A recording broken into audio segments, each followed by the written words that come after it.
आपने चुना है हिंदी यूनिट को और आज आपको हम सुनाएंगे मुंशी प्रेमचंद की लिखी कहानी नया विवाह। इस कहानी में बेमेल विवाह की सारी समस्याओं को प्रेमचंद बारीकी से उजागर किए हैं। तो शुरू करता हूं आज की कहानी नया विवाह। हमारी देह पुरानी है, लेकिन इसमें सदैव नया रक्त दौड़ता रहता है। नए रक्त के प्रवाह पर ही हमारे जीवन का आधार है। पृथ्वी की इस चिरंतन व्यवस्था में यह नयापन उसके एक एक अणु में, एक एक कण में, तार में बसे हुए स्वरों की भांति गूंजता रहता है। और यह 100 साल की बुढ़िया आज भी नवेली दुल्हन बनी हुई है। जब से लाला डंगामल ने नया विवाह किया है, उनका यौवन नए सिरे से जाग उठा है। जब पहली स्त्री जीवित थी, तब वे घर में बहुत कम रहते थे। प्रात से 10-11 बजे तक तो पूजा पाठ ही करते रहते थे। फिर भोजन करके दुकान चले जाते।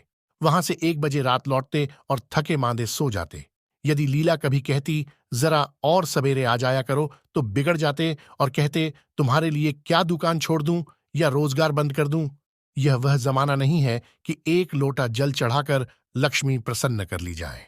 आज उनकी चौखट पर माथा रगड़ना पड़ता है, तब भी उनका मुंह सीधा नहीं होता। लीला बेचारी चुप हो जाती। अभी 6 महीने की बात है। लीला को ज्वर चढ़ा हुआ था। लालाजी दुकान जाने लगे, तब उसने डरते डरते कहा, था देखो, मेरा जी अच्छा नहीं है, जरा सबेरे आ जाना।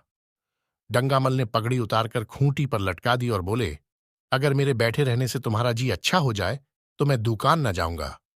लीला हताश होकर बोली, मैं दुकान जाने को तो नहीं मना करती, केवल जरा सबेरे आने को कहती हूं।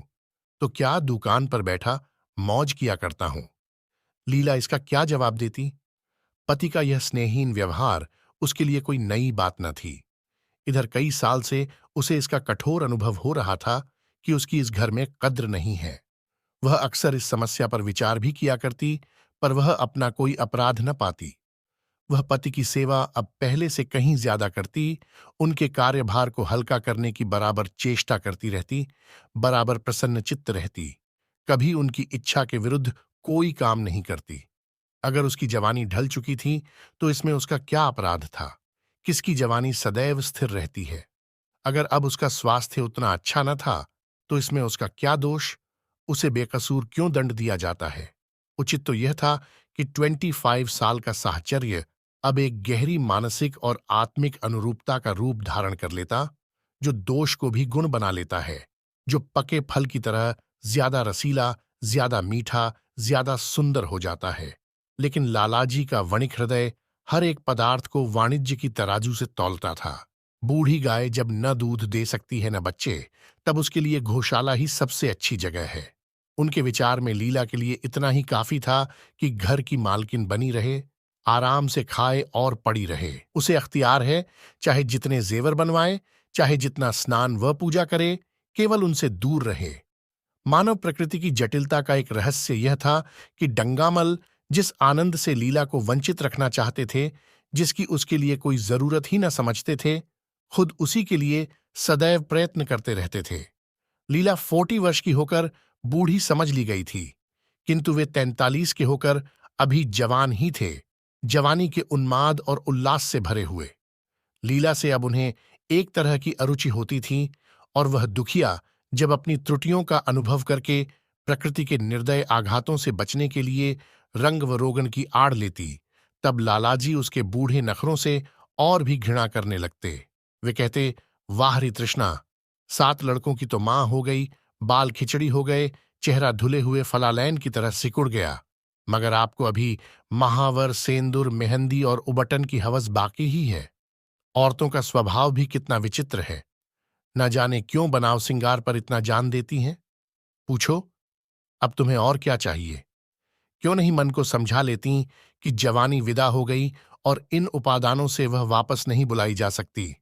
लेकिन वे खुद जवानी का स्वप्न देखते रहते थे। उनकी जवानी की तृष्णा अभी शांत न हुई थी। जाड़ों में रसों और पाकों का सेवन करते रहते थे। हफ्ते में 2 बार खिजाब लगाते और एक डॉक्टर से मंकी ग्लैंड के विषय में पत्र व्यवहार कर रहे थे। लीला ने उन्हें असमंजस में देखकर कातर स्वर में पूछा, कुछ बतला सकते हो, कै बजे आओगे। लालाजी ने शांत भाव से पूछा, तुम्हारा जी आज कैसा है। लीला क्या जवाब दे। अगर कहती है कि बहुत खराब है, तो शायद वे महाशय वहीं बैठ जाएं और उसे जली कटी सुनाकर अपने दिल का बुखार निकालें। अगर कहती है कि अच्छी हूं तो शायद निश्चिंत होकर 2 बजे तक कहीं खबर लें। इस दुविधा में डरते डरते बोली, अब तक तो हल्की थी, लेकिन अब कुछ भारी हो रही है। तुम जाओ, दुकान पर लोग तुम्हारी राह देखते होंगे। हाँ, ईश्वर के लिए 1-2 न बजा देना। लड़के सो जाते हैं, मुझे जरा भी अच्छा नहीं लगता, जी घबराता है। सेठ जी ने अपने स्वर में स्नेह की चाशनी देकर कहा, 12 बजे तक आ जरूर जाऊंगा। लीला का मुख धूमिल हो गया। उसने कहा, 10 बजे तक नहीं आ सकते? 11:30 से पहले किसी तरह नहीं? नहीं, 10:30। अच्छा, 11 बजे। लाला वादा करके चले गए, लेकिन 10 बजे रात को एक मित्र ने मुजरा सुनने के लिए बुला भेजा। इस निमंत्रण को कैसे इनकार कर देते? जब एक आदमी आपको खातिर से बुलाता है, तब यह कहाँ की भलमनसाहत है कि आप उसका निमंत्रण अस्वीकार कर दें। लालाजी मुजरा सुनने चले गए, 2 बजे लौटे। चुपके से आकर नौकर को जगाया और अपने कमरे में आकर लेट रहे। लीला उनकी राह देखती, प्रतिक्षण विकल वेदना का अनुभव करती हुई न जाने कब सो गई थी। अंत को इस बीमारी ने अभागिनी लीला की जान ही लेकर छोड़ा। लालाजी को उसके मरने का बड़ा दुख हुआ। मित्रों ने संवेदना के तार भेजे। एक दैनिक पत्र ने शोक प्रकट करते हुए लीला के मानसिक और धार्मिक सद्गुणों को खूब बढ़ाकर वर्णन किया। लालाजी ने इन सभी मित्रों को हार्दिक धन्यवाद दिया और लीला के नाम से बालिका विद्यालय में 5 वजीफे प्रदान किए तथा मृतक भोज तो जितने समारोह से किया गया, वह नगर के इतिहास में बहुत दिनों तक याद रहेगा।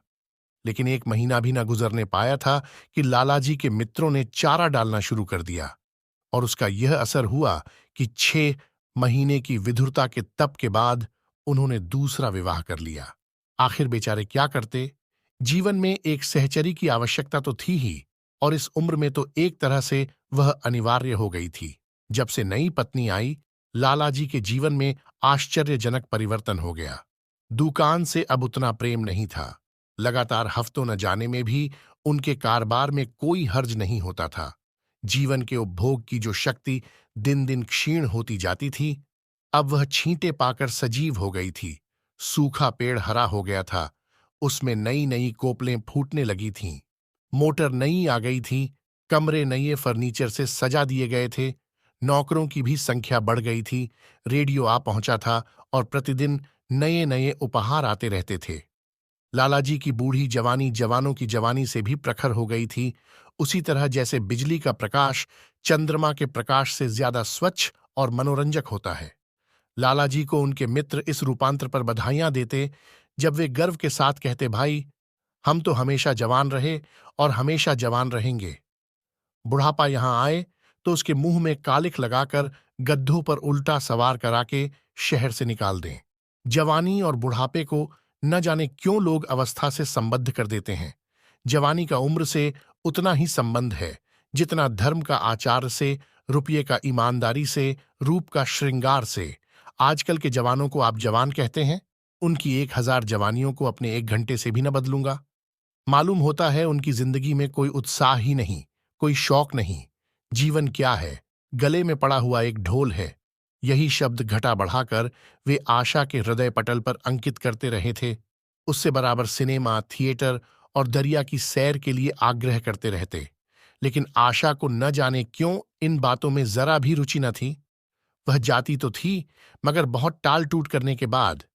एक दिन लालाजी ने आकर कहा, चलो आज बजरे पर दरिया की सैर करें।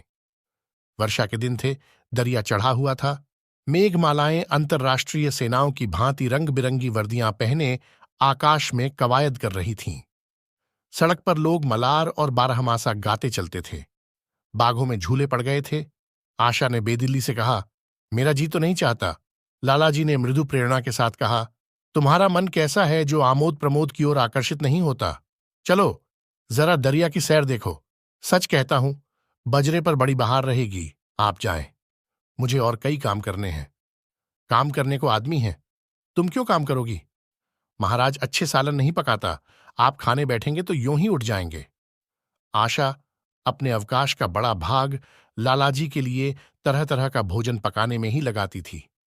उसने किसी से सुन रखा था कि एक विशेष अवस्था के बाद पुरुष के जीवन का सबसे बड़ा सुख रसना का स्वाद ही रह जाता है।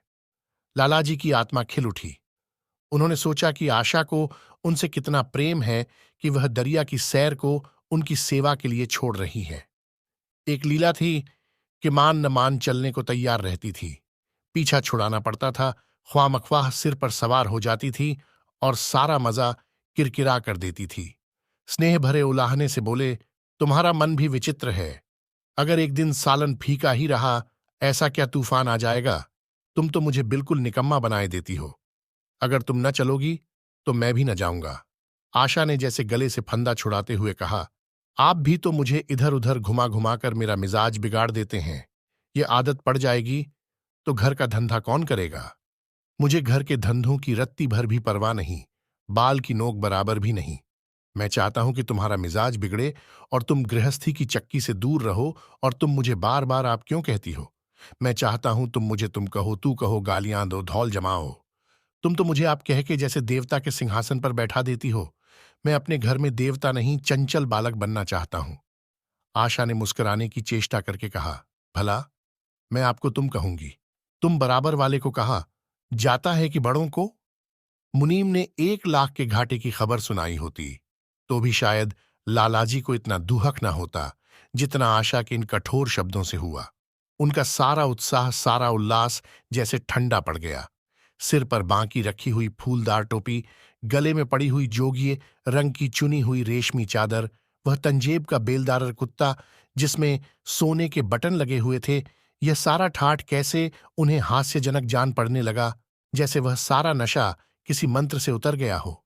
निराश होकर बोले, तो तुम्हें चलना है या नहीं? मेरा जी नहीं चाहता। तो मैं भी ना जाऊं? मैं आपको कब मना करती हूं? फिर आप कहा। आशा ने जैसे भीतर से जोर लगाकर कहा। तुम और उसका मुखमंडल लज्जा से आरक्त हो गया। हां, इसी तरह तुम कहा करो। तो तुम नहीं चल रही हो? अगर मैं कहूं तुम्हें चलना पड़ेगा, तब चलूंगी। आपकी आज्ञा मानना मेरा धर्म है। लालाजी आज्ञा न दे सके। आज्ञा और धर्म जैसे शब्द उनके कानों में चुभने से लगे। खिसियाए हुए बाहर को चल पड़े। उस वक्त आशा को उन पर दया आ गई। बोली, तो कब तक लौटोगे? मैं नहीं जा रहा हूं। अच्छा, तो मैं भी चलती हूं। जैसे कोई जिद्दी लड़का रोने के बाद अपनी इच्छित वस्तु पाकर उसे पैरों से ठुकरा देता है, उसी तरह लालाजी ने मुंह बनाकर कहा, तुम्हारा जी नहीं करता तो ना चलो। मैं आग्रह नहीं करता। आप नहीं, तुम बुरा मान जाओगे। आशा गई, लेकिन उमंग से नहीं। जिस मामूली वेश में थी उसी तरह चल खड़ी हुई। न कोई सजीली साड़ी, न जड़ाऊ गहने, न कोई सिंगार, जैसे कोई विधवा हो। ऐसी ही बातों पर लालाजी मन में झुंझला उठते थे।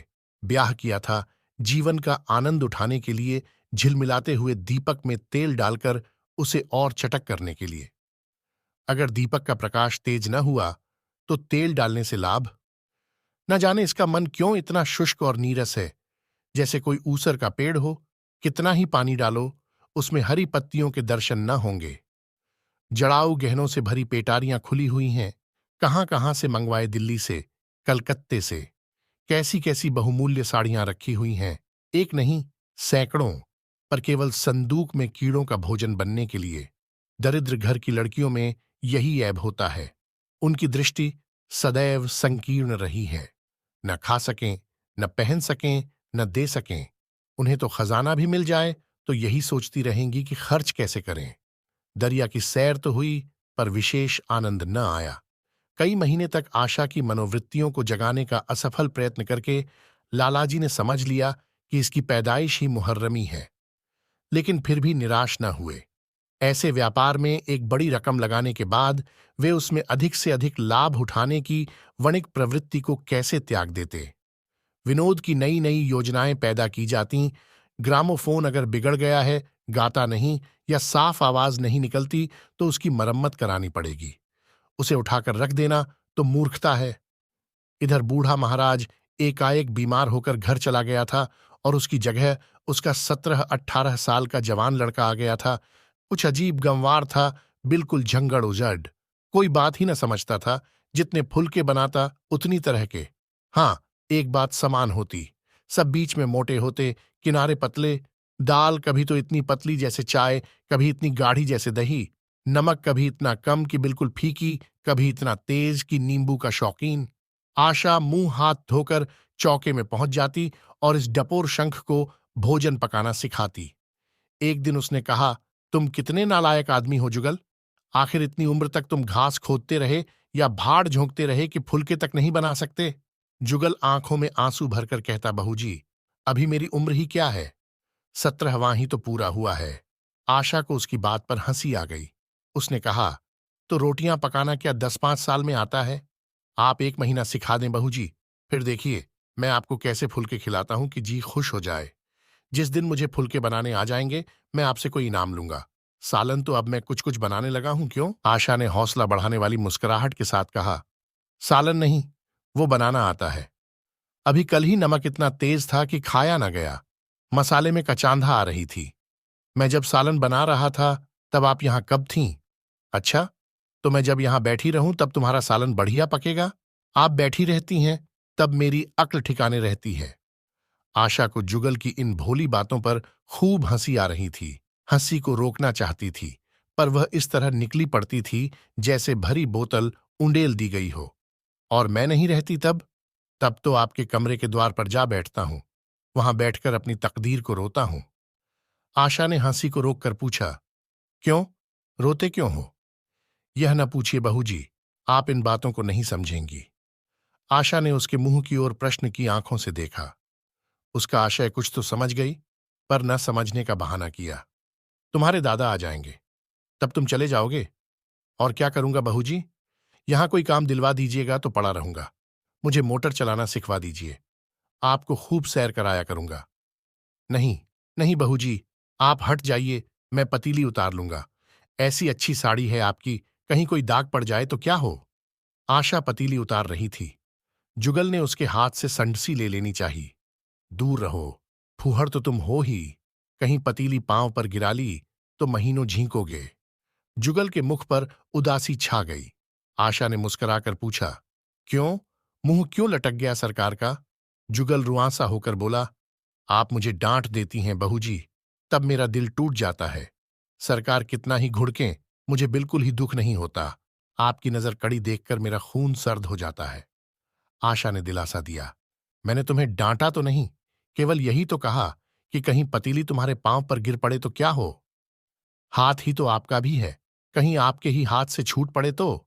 लाला डंगामल ने रसोई घर के द्वार पर आकर कहा, आशा, जरा यहां आना। देखो, तुम्हारे लिए कितने सुंदर गमले लाया हूं, तुम्हारे कमरे के सामने रखे जाएंगे। तुम यहां धुएं धाकड़ में क्यों हलाकान होती हो? इस लड़के से कह दो कि जल्दी महाराज को बुलाए, नहीं तो मैं कोई दूसरा आदमी रख लूंगा। महाराजों की कमी नहीं है, आखिर कब तक कोई रियायत करे, गधों को जरा भी तमीज नहीं आई। सुनता है जुगल लिख दे आज अपने बाप को। चूल्हे पर तवा रखा हुआ था। आशा रोटियां बेलने में लगी थी। जुगल तवे के लिए रोटियों का इंतजार कर रहा था। ऐसी हालत में भला आशा कैसे गमले देखने जाती?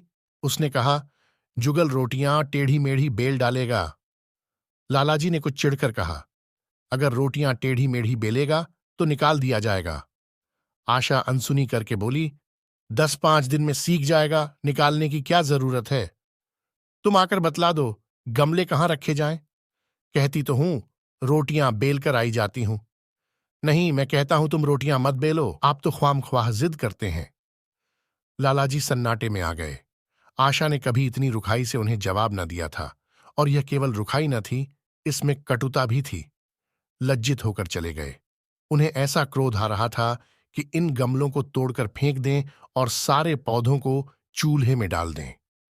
जुगल ने सहमे हुए स्वर में कहा, आप चली जाएं बहूजी, सरकार बिगड़ जाएंगे। बको मत, जल्दी जल्दी फुलके सेंको, नहीं तो निकाल दिए जाओगे। और आज मुझसे रुपये लेकर अपने लिए कपड़े बनवा लो। भिखमंगों की सी सूरत बनाए घूमते हो, और बाल क्यों इतने बढ़ा रखे हैं, तुम्हें नाई भी नहीं जुड़ता? जुगल ने दूर की बात सोची। बोला, कपड़े बनवा लूं तो दादा को हिसाब क्या दूंगा? अरे पागल, मैं हिसाब में नहीं देने कहती, मुझसे ले जाना। जुगल काहिलपन की हंसी हंसा, आप बनवाएंगी तो अच्छे कपड़े लूंगा। खद्दर के मलमल का कुर्ता, खद्दर की धोती, रेशमी चादर, अच्छा सा चप्पल। आशा ने मीठी मुस्कान से कहा, और अगर अपने दाम से बनवाने पड़े तब कपड़े ही क्यों बनवाऊंगा? बड़े चालाक हो तुम। जुगल ने अपनी बुद्धिमत्ता का प्रदर्शन किया। आदमी अपने घर में सूखी रोटियां खाकर सो रहता है, लेकिन दावत में तो अच्छे अच्छे पकवान ही खाता है। वहां भी यदि रूखी रोटियां मिलें तो वह दावत में जाए ही नहीं। यह सब मैं नहीं जानती। एक गाढ़े का कुर्ता बनवा लो और एक टोपी ले लो। हजामत के लिए 2 आने पैसे ऊपर से ले लो। जुगल ने मान करके कहा, रहने दीजिए, मैं नहीं लेता। अच्छे कपड़े पहनकर निकलूंगा, तब तो आपकी याद आवेगी। सड़ियल कपड़े पहनकर तो और जी जलेगा। तुम स्वार्थी हो, मुफ्त के कपड़े लोगे और साथ ही बढ़िया भी। जब यहां से जाने लगूं, तब आप मुझे अपना एक चित्र दीजिएगा। मेरा चित्र लेकर क्या करोगे? अपनी कोठरी में लगाऊंगा और नित्य देखा करूंगा। बस वही साड़ी पहनकर खिंचवाना जो कल पहनी थी, और वही मोतियों की माला भी हो।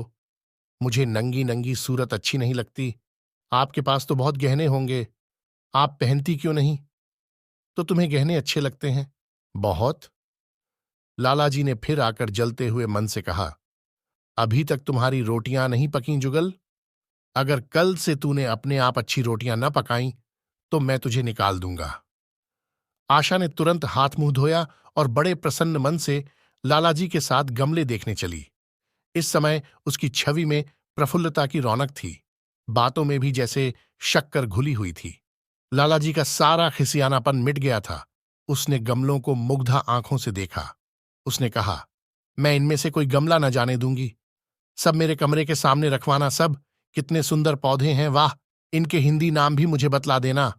लालाजी ने छेड़ा, सब गमले क्या करोगी? 10-5 पसंद कर लो, शेष मैं बाहर रखवा दूंगा। जी नहीं, मैं एक भी न छोड़ूंगी, सब यहीं रखे जाएंगे। बड़ी लालचिन हो तुम। लालचिन ही सही, मैं आपको एक भी न दूंगी। 2-4 तो दे दो, इतनी मेहनत से लाया हूं। जी नहीं, इनमें से एक भी न मिलेगा। दूसरे दिन आशा ने अपने को आभूषण से खूब सजाया और फिरोजी साड़ी पहनकर निकली। तब लालाजी की आंखों में ज्योति आ गई। समझे, अवश्य ही अब उनके प्रेम का जादू कुछ कुछ चल रहा है। नहीं तो उनके बार बार के आग्रह करने पर भी, बार बार याचना करने पर भी उसने कोई आभूषण न पहना था। कभी कभी मोतियों का हार गले में डाल लेती थी, वह भी ऊपरी मन से। आज वह आभूषणों से अलंकृत होकर फूली नहीं समाती, इतराई जाती है, मानो कहती हो, देखो मैं कितनी सुंदर हूं। पहले जो बंद कली थी वह आज खिल गई थी। लालाजी पर घड़ों नशा चढ़ा हुआ था। वे चाहते थे उनके मित्र और बंधु वर्ग आकर इस सोने की रानी के दर्शनों से अपनी आंखें ठंडी करें, देखें कि वह कितनी सुखी, संतुष्ट और प्रसन्न है। जिन विद्रोहियों ने विवाह के समय तरह तरह की शंकाएं की थीं, वे आंखें खोलकर देखें कि डंगामल कितना सुखी है। विश्वास, अनुराग और अनुभव ने चमत्कार किया है। उन्होंने प्रस्ताव किया, चलो कहीं घूम आए। बड़ी मजेदार हवा चल रही है। आशा इस वक्त कैसे जा सकती थी? अभी उसे रसोई में जाना था, वहां से कहीं 12-1 बजे फुर्सत मिलेगी। फिर घर के दूसरे धंधों सिर पर सवार हो जाएंगे। सैर सपाटे के पीछे क्या घर चौपट कर दें? सेठ जी ने उसका हाथ पकड़ लिया और कहा, नहीं, आज मैं तुम्हें रसोई में न जाने दूंगा। महाराज के किए कुछ न होगा, तो आज उसकी शामत भी आ जाएगी। आशा के मुख पर से वह प्रफुल्लता जाती रही। मन भी उदास हो गया। एक सोफा पर लेटकर बोली, आज न जाने क्यों कलेजे में मीठा मीठा दर्द हो रहा है। ऐसा दर्द कभी नहीं होता था। सेठ जी घबरा उठे। यह दर्द कब से हो रहा है? हो तो रहा है रात से ही, लेकिन अभी कुछ कम हो गया था, अब फिर होने लगा है। रह रहकर जैसे चुभन हो जाती है। सेठ जी एक बात सोचकर दिल ही दिल में फूल उठे। अब वे गोलियां रंग ला रही हैं। राजवैद्य जी ने कहा भी था कि जरा सोच समझकर इनका सेवन कीजिएगा। क्यों ना हो, खानदानी वैद्य हैं। इनके बाप बनारस के महाराज के चिकित्सक थे। पुराने और परीक्षित नुस्खे हैं इनके पास। उन्होंने कहा, तो रात से ही यह दर्द हो रहा है? तुमने मुझसे कहा। नहीं, नहीं तो वैद्य जी से कोई दवा मंगवाता। मैंने समझा था आप अच्छा हो जाएगा, मगर अब बढ़ रहा है। कहाँ दर्द हो रहा है? जरा देखूं, कुछ सूजन तो नहीं है? सेठ जी ने आशा के आंचल की तरफ हाथ बढ़ाया। आशा ने शर्माकर सिर झुका लिया। उसने कहा, यह तुम्हारी शरारत मुझे अच्छी नहीं लगती। मैं अपनी जान से मरती हूं, तुम्हें हंसी सूझती है। जाकर कोई दवा ला दो। सेठ जी अपने पुंसत्व का यह डिप्लोमा पाकर उससे कहीं ज्यादा प्रसन्न हुए। जितना राय बहादुरी पाकर होते। इस विजय का डंका पीटे बिना उन्हें कैसे चैन आ सकता था। जो लोग उनके विवाह के विषय में द्वेषमय टिप्पणियां कर रहे थे, उन्हें नीचा दिखाने का कितना अच्छा अवसर हाथ आया है, और इतनी जल्दी। पहले पंडित भोलानाथ के पास गए और भाग्य ठोंक कर बोले, भाई, मैं तो बड़ी विपत्ति में फंस गया। कल से उनके कलेजे में दर्द हो रहा है। कुछ बुद्धि काम नहीं करती। कहती है, ऐसा दर्द पहले कभी नहीं हुआ था। भोलानाथ ने कुछ बहुत हमदर्दी न दिखाई। सेठ जी यहां से उठकर अपने दूसरे मित्र लाला फागमल के पास पहुंचे और उनसे भी लगभग इन्हीं शब्दों में यह शोक संवाद कहा। फागमल बड़ा शोहदा था। मुस्कुराकर बोला, मुझे तो आपकी शरारत मालूम होती है। सेठ जी की बाँछें खिल गईं। उन्होंने कहा, मैं अपना दुख सुना रहा हूं और तुम्हें दिल्लगी सूझती है। जरा भी आदमियत तुम में नहीं है। मैं दिल्लगी नहीं कर रहा हूं। इसमें दिल्लगी की क्या बात है? वे हैं कमसिन कोमलांगी, आप ठहरे पुराने लट्ठैत, दंगल के पहलवान। बस, अगर ये बात न निकले तो मूछें मुड़ा लूं। सेठ की आंखें जगमगा उठीं। मन में यौवन की भावना प्रबल हो उठी और उसके साथ ही मुख पर भी यौवन की झलक आ गई। छाती जैसे कुछ फैल गई। चलते समय उनके पग कुछ अधिक मजबूती से जमीन पर पड़ने लगे और सिर की टोपी भी न जाने कैसे बांकी हो गई। आकृति से बांकपन की शान बरसने लगी। जुगल ने आशा को सिर से पांव तक जगमगाते देखकर कहा, बस बहू जी, आप इसी तरह पहने ओढ़े रहा करें। आज मैं आपको चूल्हे के पास न आने दूंगा। आशा ने नयन बाण चलाकर कहा, क्यों? आज ये नया हुक्म क्यों? पहले तो तुमने कभी मना नहीं किया। आज की बात दूसरी है। जरा सुनूं, क्या बात है? मैं डरता हूं आप कहीं नाराज ना हो जाएं। नहीं नहीं, कहो, मैं नाराज ना होऊंगी। आज आप बहुत सुंदर लग रही हैं। लाला डंगामल ने असंख्य बार आशा के रूप और यौवन की प्रशंसा की थी, मगर उनकी प्रशंसा में उसे बनावट की गंध आती थी। वह शब्द उनके मुख से निकलकर कुछ ऐसे लगते थे जैसे कोई पंगु दौड़ने की चेष्टा कर रहा हो। जुगल के इन सीधे शब्दों में एक उन्माद था, नशा था, एक चोट थी। आशा की सारी देह प्रकंपित हो गई। तुम मुझे नजर लगा दोगे जुगल? इस तरह क्यों घूरते हो? जब यहां से चला जाऊंगा तब आपकी बहुत याद आएगी। रसोई पकाकर तुम सारे दिन क्या किया करते हो? दिखाई नहीं देते। सरकार रहते हैं इसीलिए नहीं आता। फिर अब तो मुझे जवाब मिल रहा है। देखिए भगवान कहाँ ले जाते हैं। आशा की मुख मुद्रा कठोर हो गई। उसने कहा, कौन तुम्हें जवाब देता है? सरकार ही तो कहते हैं तुझे निकाल दूंगा। अपना काम किए जाओ, कोई नहीं निकालेगा। अब तो तुम फुलके भी अच्छे बनाने लगे। सरकार हैं बड़े गुस्सेवर। 2-4 दिन में उनका मिजाज ठीक किए देती हूं। आपके साथ चलते हैं तो आपके बाप से लगते हैं। तुम बड़े मुहाफट हो। खबरदार, जबान संभाल कर बातें किया करो। किंतु अप्रसन्नता का यह झीना आवरण उनके मनोरहस्य को न छिपा सका। वह प्रकाश की भांति उसके अंदर से निकला पड़ता था। जुगल ने फिर उसी निर्भीकता से कहा, मेरा मुंह कोई बंद कर ले। यहां यूं सभी यही कहते हैं। मेरा ब्याह कोई 50 साल की बुढ़िया से कर दे तो मैं घर छोड़कर भाग जाऊं। या तो खुद जहर खा लूं या उसे जहर देकर मार डालूं। फांसी ही तो होगी। आशा उस कृत्रिम क्रोध को कायम न रख सकी। जुगल ने उसकी हृदय वीणा के तारों पर मिजराब की ऐसी चोट मारी थी कि उसके बहुत जब्त करने पर भी मन की व्यथा बाहर निकल आई। उसने कहा, भाग्य भी तो कोई वस्तु है। ऐसा भाग्य जाए भाड़ में।